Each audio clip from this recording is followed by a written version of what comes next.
Hey everybody, Pastor Greg here. I'm excited about life and I know that you are too. Why? Because life is so good. It keeps getting better all the time. I just want to remind you about a couple things that are going on here at CSC. First, we hope that you're enjoying and participating in the Momentum Prayer Call. If not, get on our mailing list. Go to our website, www.celebrationsc.org, click connect, enter your information, your name and your email address, and you'll get all the information about the prayer call. You can also go to our Facebook page where it has all the information. It's 7 a.m. Monday through Friday and it's going on until February 3rd. Be sure that you call in before 7 a.m. because we do lock the room right at 7:01 to prevent any disturbances. Also, if you are in the tri-state area, we're going to be holding an introductory talk on the transcendental meditation technique, and we're so excited to continue to introduce this to the community. If you're interested in learning how to meditate easily and effortlessly, we encourage you to be here next Sunday on January 29th, and it's at 1 p.m. that the intro talk will be happening. We have another powerful message in store for you. Let's get into it. Well, good morning, Celebration Spiritual Center. How are we feeling? How are we being? How are we doing? All is well? Awesome, awesome. Well, we're going to get right in. Now, I love to talk about where we've been so we can talk about where we're going. In week one, we started with, I tried it for myself. And as we're dealing with what is New Thought and the history of New Thought, I started with the foundation. So I said there are three names that we need to know if we want to understand anything about the New Thought movement. And I framed the New Thought movement that it began in the late 19th century and talked about how it was inspired and influenced by the Transcendentalist movement, by wonderful teachers like Ralph Waldo Emerson and Henry David Thoreau, understanding that it's also was birthed out of Christianity, but was also interfaith at the same time because it's influenced by ancient wisdom. It's influenced by the first English translations of the Bhagavad Gita and the Upanishads, right? And other wonderful texts, Vedic texts. And so we have Phineas Parkhurst Quimby, who we must know. He's considered the founder of the movement. And then we have Emma Curtis Hopkins, who is the teacher of teachers. She's the mother of the movement. And we also have Mary Baker Eddy, who's the founder of Christian Science. And one thing that's interesting, I didn't mention it in that week, but as this idea of our thoughts create our reality began to permeate so much of the country, and it branched off in different ways. Even as we have Christian Science, which was founded by Mary Baker Eddy, we also have Jewish Science. I think that's actually beautiful to understand and know that this teaching and what Ernest Holmes, even with the Science of Mind, desired, he didn't desire to create a church or a religious organization. What he desired was that folks would take this teaching and then use it in whatever their spiritual community was. And so then we have, even later, we have people like Norman Vincent Peale, who synthesized Christian thought with the Science of Mind and Christian Science and esoteric readings and texts, and then synthesized it into his movement of positive thinking. And of course, he has become incredibly famous and even influenced our now president, Donald Trump. He married Donald Trump, actually, and his first wife. In the second week, we talked about natural law. And I went to the Science of Mind and encourage you all that this is a book you need in your library, The Science of Mind by Ernest Holmes. You can get the definitive complete edition, which has both versions of the Science of Mind.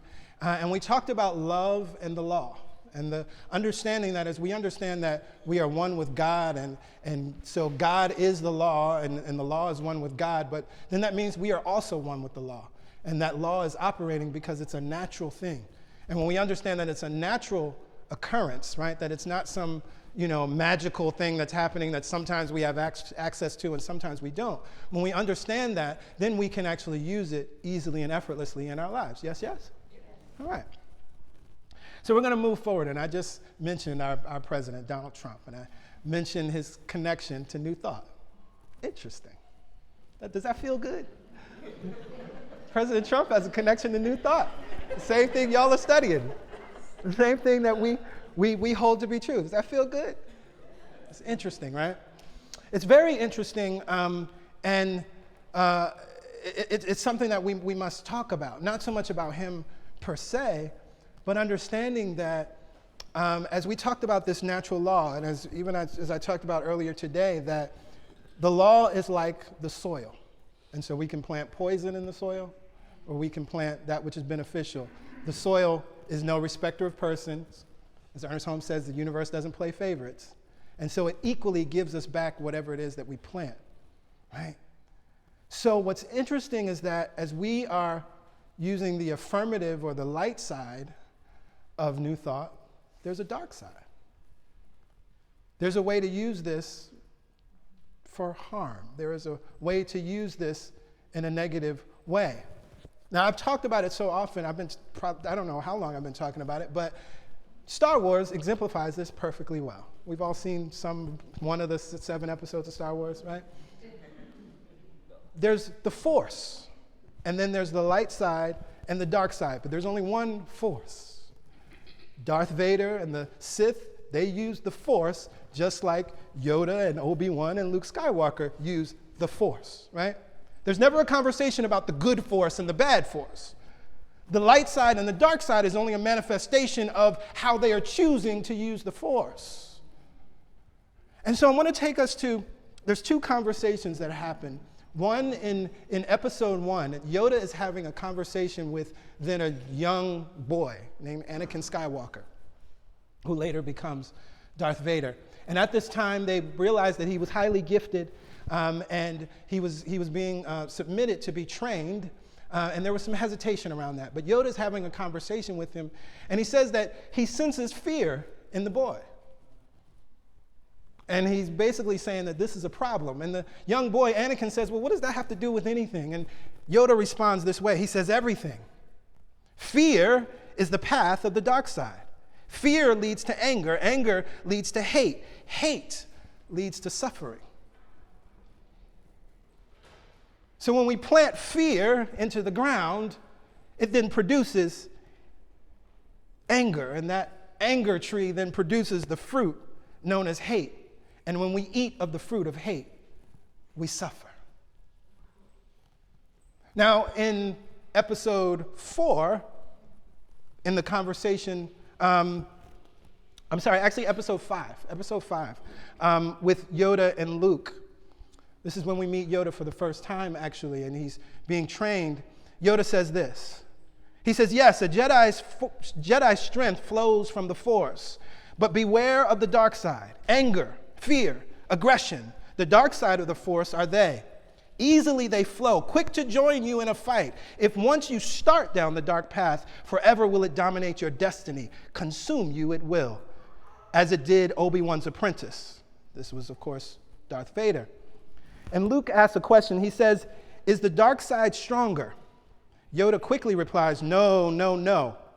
Quicker, easier, more seductive. But it's not stronger. And so our title today is Beware the Dark Side. And when we say beware, not be afraid, but be aware that it's easy to get sucked into this path. And it will consume us. As we said earlier, fear is the seed. It's the path. When we plant the seed of fear, it leads to anger. That anger grows into a plant and produces the fruit called hate. And hate leads to suffering. So then immediately the question becomes, well, how do we avoid the dark side? If we must be aware of it, and it's very easy to get sucked in, how do we avoid it? And then that takes us to our elder brother, otherwise known as Jesus the Christ. And he offers a teaching which is often misunderstood, but speaks to this very subject. In Matthew 5:38 through 45, we have these words. You have heard that it was said, an eye for an eye and a tooth for a tooth. But I say to you, do not resist an evildoer. But if anyone strikes you on the right cheek, turn the other also. And if anyone wants to sue you and take your coat, give your cloak as well. And if anyone forces you to go 1 mile, go also the 2nd mile. Give to everyone who begs from you, and do not refuse who wants to borrow from you. You have heard that it was said, you shall love your neighbor and hate your enemy. But I say to you, love your enemies and pray for those who persecute you, so that you may be children of your Father in heaven. For he, I'll put that in quotes, makes the sun to rise on the evil and on the good, and sends rain on the righteous and on the unrighteous. This is a powerful principle. And what this principle is teaching us is what's known as the law of non-resistance. There's a lot of talk about resistance now, right? There's no heat, no judgment, right? We all choose what we want to do in this planet right now. But I'm talking principle. And there's a principle of non-resistance that we must come to understand. And again, what is rooted in what Jesus is talking about here. Now, so often many people hear this and take it from its literal standpoint, right? That if someone punches you, you should turn and say, oh, here, punch me on the other side. And what we have here is, again, the principle. And the principle rests in the last verse. When he says that God, or life itself, makes the sun to rise on the evil and on the good, sends rain on the righteous and the unrighteous. Because, see, when we resist, that also means we've placed a judgment on someone or some thing's behavior. Yes, yes? But what's interesting is that life itself never does that. Life itself shines the sun on the so-called evil and on the so-called good. Life itself sends the rain for the so-called evil and the so-called good. That's the law of non-resistance in operation. And so when we hear that about the sun, then we can look deeper and understand from the place of nature how to operate in this law of non-resistance. What does it look like? Now, Lao Tzu, he says this: nature's way is simple and easy, but men prefer what is intricate and artificial. We're going to talk about nature's law. Just as last week, we talked about the fact that these laws are natural. That means that according to the principle of correspondence, as above, so below, as below, so above, that means that that principle must be in operation everywhere we look. And so it took me to a book that I love, Body, Mind, Mastery by Dan Millman. He's the author of Way of the Peaceful Warrior. You may be familiar with that. He's a powerful teacher, and this book I've been reading for the past few years, and there's so many wonderful principles. But in the first chapter, he talks about using natural laws, understanding how nature works. And so he writes that we can approach life 4 different ways. So as you're thinking about your life now, as you're thinking about what you're concerned about, as you're thinking about the things that you may want to resist or the things that you are resisting, he writes this: we have 4 different ways that we can approach looking at nature. We could surrender to these things fatalistically. Rocks, because they are inanimate, have little choice but to surrender passively to the natural laws. So one way to do it, right? The rocks really don't have a choice. As the river is flowing over it, or as the wind is beating itself against the rocks really doesn't have a choice, right? And so because of that, they surrender passively to the natural laws. Another way is to ignore them and, in ignorance, experience accidents or create unnecessary struggle by swimming against the natural currents of life. This reminds me of Abraham, where Abraham is always talking about swimming upstream or downstream, right? And the easy way to live is downstream. Just get in the boat and let the stream, the flow of well-being, the stream of well-being, carry you into well-being. And so anytime life starts to feel difficult, stuck, ask yourself, am I turned against the current or with the current, right? And so what Dan Millman is saying to us is that even in our ignorance, many times this is what we do. Ignoring what's happening and living in ignorance, we experience accidents or create unnecessary struggle because we're swimming against the natural currents of life. A third way: resist them and create turmoil. If we resist what is the natural flow of life, we waste energy and we fight ourselves. Now here's principle. We all know it. What you resist persists. What you focus on grows. And so this is why on New Year's Eve, I admonished us that as we're in 2017, let us be very clear about what we're for versus what we're against. And once we know what we're for, only talk about that, right? It's a powerful energy that was created yesterday with the march, but I recognize that there were a lot of different fors going on. Some people were there, they were anti-something, right? Whether it's the president or the president's policies. There were other people that they were marching for equality, right? But what's interesting is because there was such a mixed vibration, I guarantee that the results will also be mixed. No shame, no blame, no judgment. Again, I just recognize the principle of the thing. So we have to be clear about what we're for. Now that takes some time, because I think even for many people yesterday and for many people, the reason that they march is because they're finally starting to get clear about that, right? And so it's beautiful that we can identify the problem. We got to identify the problem. You got to know what you don't want so that then you can know what you want, right? And for many people, finally they're starting to identify the problem. Beautiful. And that's what spurred them to go out. But as the path of the dark side is easy and seductive, we can quickly get sucked into staying on the vibration of the problem. And then we moved into the dark side. When we move into criticism, when we move into complaining, on any level, we've now moved into that place that's going to lead us fear, anger, hate, suffering. Beware the dark side. It's very easy to get sucked in.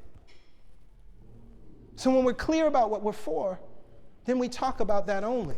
When we're clear about what we're for, then we're looking for solutions that reflect that only. When we're clear about what we're for, then we begin to decide what we are going to do, what we are going to be, and how we're going to stand in the world, recognizing the power that we have in and of ourselves to affect change, right? And then finally, he offers the fourth idea, that we can use them, the natural laws, and blend with nature. And so this is what nature teaches us. He writes, like the birds that ride the wind, fish that swim with the current, or bamboo that bends to absorb the weight of falling snow, you can make use of natural forces. Because there's an energy that's happening. There's an energy that's going on. It's very clear, right? The Trump presidency, as we receive that speech, it probably will be known as the carnage speech for all time, right? A picture was painted that was a fearful picture. A picture was painted that everything is bad, y'all, and we should be scared, and I'm going to fix it. Now, it's not true. Nothing that he said is true. None of it, actually, right? Right? There's more good going on this planet than any of the bad. There are more statistics, if you want to read statistics, that show progress that is happening on the planet. Not that there's other things that we don't want to improve, right? Not saying that, right? And so as we feel and hear and see that energy, we have the opportunity then to use that energy or to push against it. So imagine a bird, right? This is what's beautiful, how the birds are able to fly and soar without even flapping their wings. They use the wind. They find where the wind is flowing. They find where that current is moving. Fish do the same thing, right? They find it and they flow with it. But if you push against it, you're going to be hurt or harmed. I'm sure a bird, its wing could probably be broken if it pushes against the force of the wind. So he goes on in the text and he writes this: non-resistance transcends passive acceptance and actively rides the currents and cycles, making use of whatever circumstances arise. Now, I think that's important, right? I mean, we can even see this as we look at in the late 50s and the 60s, as many people didn't understand nonviolent resistance, right? They thought it was a passive way of being. But it's clear here that non-resistance transcends passive acceptance and actively rides the currents and cycles, making use of whatever circumstances arise. Now, why do I say that? Well, because as we have this fear energy that's being pushed all out in the earth, right? Well, what do we know about energy? Energy cannot be created nor destroyed, only transmuted. So you can take that energy that's being sent out and shift it and change it by your power. But you can only do that out of non-resistance. He goes on. True non-resistance requires and develops sensitivity and wisdom. For the master, outer accomplishments are significant only as indicators of one's alignment with natural law. That means you're not deterred, swayed, or moved by what you see outside of yourself, except to the point that it is showing you exactly where you are. So you use that as feedback. You use that as information. Right? And if you're not seeing what it is that you're seeing within yourself, then you know to make your adjustments. Does that make sense? Right? And why is that important? Because the way we've been living, and I heard some people talk about it this week, right? that on the day of the inauguration, they were sad and depressed, and then yesterday they were in joy and elated. That means they've allowed the external situation, external conditions, external events to determine their vibration. There's no power in that. There's no power in that. Now, I understand it. I'm not saying it's unnatural. Emotions are good. Emotions are our feedback. And so this is why we take this, for the master, outer accomplishments are significant only as indicators, feedback of one's alignment with or out of alignment with natural law. So we teach the power of emotions here all the time, as Abraham Hicks, I think, is just the best explainer of it, right? That our emotions are good. They're indicators of where we are in or out of alignment with what source always knows to be true. And so when we feel those negative emotions, when we're in fear, doubt, worry, depression, anger, hate, suffering, we know that we're out of alignment. And we have tools that we can use to move ourselves back to alignment. And back to alignment is not being ecstatic, right? Back into alignment is not, oh my God, I'm so happy. Like, that's not what alignment is. Alignment is just all is well. It's just the stillness of the present moment that all is well, right? And out of that knowing, out of that understanding, then we can create what we want. Now, this is exemplified beautifully within martial arts. And Dan Millman is a martial artist, and he teaches us, he writes a lot about this, right? And I've mentioned this to some degree, but I like how he puts it. He writes here that a martial arts principle teaches, if pushed, pull. If pulled, push. You can use your opponent's movements to your advantage through non-resistance. Apply softness in the face of hardness, absorbing, neutralizing, and redirecting force. Body-mind masters reject the adversarial mindset. They cease perceiving and resisting enemies. And it's interesting because this takes me back to what Jesus was just talking about. Interesting. As I said, it's principle, right? Jesus said, you heard it said, and I love this, right? I just got to say this, right? Because so often people are using the Bible as an ultimate authority, right? And so he says here, you heard it said, it was written in the scriptures, in the Torah, in the first 5 books of Moses, an eye for an eye and a tooth for a tooth. But I say to you, do not resist an evildoer. What he's saying is that what you read may not actually be valid or true. Yes, it was written down, but it may not be valid or true. This is very important because so often people are trying to fix and hold us to something that was written thousands of years ago that may not actually have anything to do with what's going on right now. He writes it again, and he says, and you heard it said, you shall love your neighbor and hate your enemy. That was an old paradigm, an old way of thinking. But I say to you, what? Love your enemies and pray for those that persecute you. Why? Because I understand the principle of non-resistance. If you hate your enemy, you're in resistance. And what's interesting about that, if you hate your enemy, the hate only exists in you. The hate only festers in you. The hate only grows in you. And therefore, you will experience the fruit of hate, not your enemy. But what's interesting, out of non-resistance, when you love and pray for those who spitefully use you or persecute you, the love grows in you. The love exists in you, and that's all that you can experience. Hate and unforgiveness, it only destroys us. It only affects us. Forgiveness is for us. Love is for us, not the other person. So again, I want to read what Dan Millman says because it's the same principle. He's writing this in the 21st century. A martial arts principle teaches, if pushed, pull. Just imagine that. Think about that for a second. Even think about that just as it relates to what's going on now, right? Because there is work for us to do, right? There is work for us to do in this country and on this planet. If we're being pushed, pull. To our government, you want to push us in a ditch? I'm going to pull you because we're actually one. You can't push me in a ditch and you not be in the ditch too. You can't take away our health care and you not also lose health care in the process. Interesting, right? And then he says, if pulled, push. Go with it. Go with it. Not in the sense of agreeing with a policy that is destructive, but recognizing that as you go with it, Now you're able to, in the martial arts sense, as you go with it, you're now using all their energy to now gather your momentum to then fight back, right? That's why you go with it. That's why you go with it. For those who haven't seen it, and I posted this in my gratitude today, but there's an awesome documentary on PBS right now, Frontline, Divided States of America. It's a two-parter. And it breaks down what we've experienced over the last 8 years, right? And how we've gone from Obama to Trump. Now, on a principle level, if you study the Kabbalion, the principle of rhythm says that the pendulum swings from one side to the other, right? And so what we're seeing is the swing of that pendulum, right? That we went from a direct opposite, from Obama to Trump. Now, why is that? Because the principle also teaches us that we can neutralize or rise above, higher than the swing, right? So that we can experience what we want. But in consciousness, on a national level, in consciousness, we did not do that, right?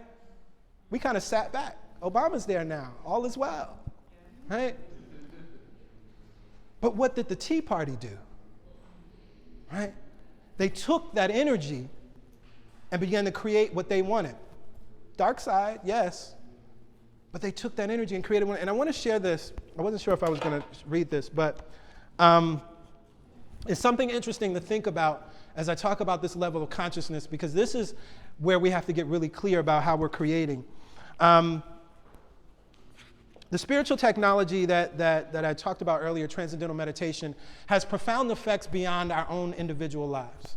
What's been proven through documented studies from over 40 years is not only do we have the possibility through collective group meditation to shift our own individual experiences, but we can measurably improve the economy. We can measurably reduce the murder rate. We can measurably reduce car accidents. We can measurably reduce the number of people checking into hospitals. And again, there's research, peer-reviewed studies that's been published that shows this absolutely to be true. We can actually measurably stop bombings, right? Now, that may sound far-fetched.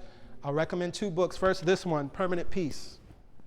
It breaks down the studies. But there's something interesting here that Maharishi writes that I think will help us to understand how we shift and change what's going on in our planet right now from the place of non-resistance. If the people in the country are disorderly, only the fruit of disorderly action will come to the nation. If the people create chaos in society, then this can only result in chaos in government. Every experienced member of a government knows this from his or her own experience. A new person in government may have a great desire for accomplishment. The same person, full of enthusiasm and ambitious for his or her community, when they come to the legislature and sits there, they find their whole thinking changes. So many legislators are beautiful people. When you have them in your home for dinner, they are so intelligent and full of goodwill. But when they sit in the legislature, what they do is so different. This has always embarrassed the leaders of governments everywhere. They are not able to think in the halls of government what they are able to think at home. It's because their thinking gets tossed about by the effects produced by all the people in the nation, by the disorder in the collective consciousness of that nation. And so what this means then is that we say things like it starts with me. It's true. We have to create order within ourselves. The order within ourselves reverberates out to the order in our family. The order in our family reverberates out into the order within our neighborhoods. The order within our neighborhood reverberates out into the order in our city, the order in our state, the order in our country, the order in our government. And that's the first part that we have to accept. You know, the conversation started after Obama was elected, the whole idea of a post-racial America, right? Which was a big lie, right? Wishful thinking. I know why people wanted that to be true, but it was a big lie, right? Because we had not dealt with the stain, with the cancer of racism that still exists, which is why Donald Trump is now the president, right? So what we must understand then is that on a level of consciousness, this is where we have to heal. On a level of consciousness, from a non-resistant place, understanding and using this principle, this is what we have to heal. As we heal that, there's no way that we can elect racist leaders. There's no way that then our leaders will begin to make choices that are against even their own best interests. Make choices that will even affect some of their family members somewhere down the line, right? If not their immediate family. And in truth, it is affecting their family members because we are one family. So I want to leave you with this. Bob Proctor, who I'm sure we all know, powerful teacher from The Secret, there's a product that I've promoted from time to time. He and Mary Manning Morrissey, they created a product called the 11 Forgotten Laws.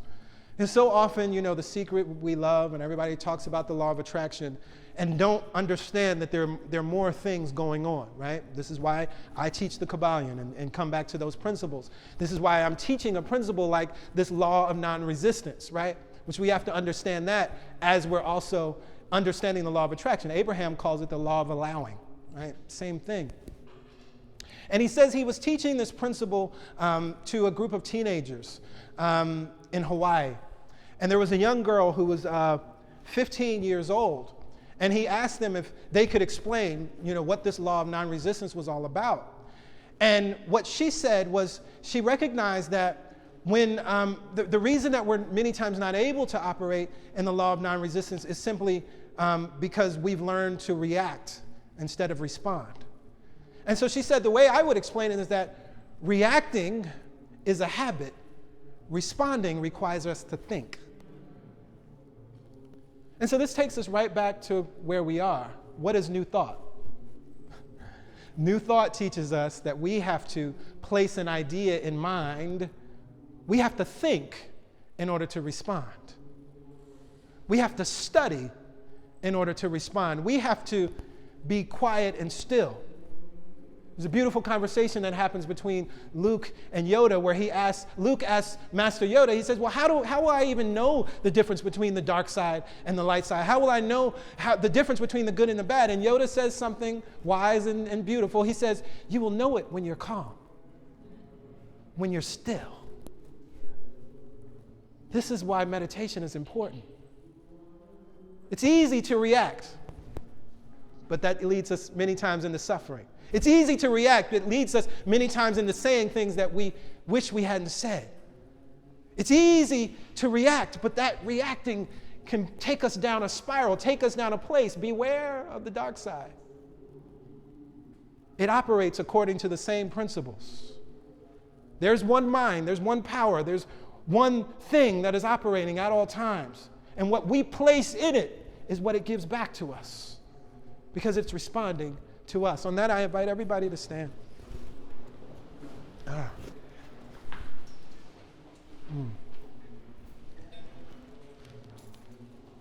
Mother, Father, God, I am so grateful and thankful for this principle. I am grateful and thankful for this principle as it is a natural law and exemplified by our plants. I'm grateful and thankful for how this law is exemplified in the way that the trees easily give up their leaves. I'm grateful and thankful for the ways in which it is exemplified as the trees bend and bow to the winds, even the hurricanes. They go with it because when they resist it, they will break. I am so grateful and thankful to be able to watch shows like Nature, which show us how the birds easily and effortlessly use the wind, exerting very little effort, but allowing the natural flow, the natural current of the wind to carry them for miles and miles across this beautiful planet. I am so grateful and thankful to see the way our fish in the oceans utilize this natural law to be great, to swim far and wide. I am so grateful and thankful to know that this principle of non-resistance is in operation everywhere. And so as we look to nature, we embrace these ideas for our very own life. As we recognize that energy cannot be created or destroyed, but transmuted, we work with the energy that's been given to us, and we transmute fear into love. We take this energy that is being sent out to us and we transmute hate into unity. We transmute hate into harmony. We transmute hate into oneness. Yes, there is the rhythm. There is the swing of the pendulum moving from extreme pole to extreme pole. But we know the principle that we can neutralize that swing by rising higher above the lower laws, but operating according to a higher reality. What we know is that the tendency of life is always towards the positive pole. What we know is that there is only one good, and we recognize that when we see that is unlike good, it is simply a misuse of this power. And so we choose here and now to rise above the swing, to not get caught up in the rhetoric, to not get caught up in the complaining, to not get caught up in the story, but to bring ourselves back to the reality of our oneness and the reality of our divinity. No longer do we need to prove our humanity to anyone because we're divine. No longer do we need to prove our worthiness or deservedness to anyone because we're divine. We know who and whose we are. We change the conversation right here and now by knowing who and what we are. I'm hearing the words of the Tao Te Ching. Does the Lord of a great empire go begging for rice? We are lords of a great empire. We beg for nothing, but we know that it belongs to us now. This is how we rise higher in consciousness, resisting nothing but knowing who and whose we are. It is out of that knowingness that we will transform this energy. It is out of that knowingness that we will find the inspired ideas that will create the world that works for everyone. It is out of that knowing that we will attract the inspired ideas, that we will attract the action that is needed. We are not worried about what the action looks like. That action may be protest. That action may be running for office. That action can look a bunch of different ways. But we allow ourselves to be inspired. Releasing the old paradigm. Releasing what worked in the past.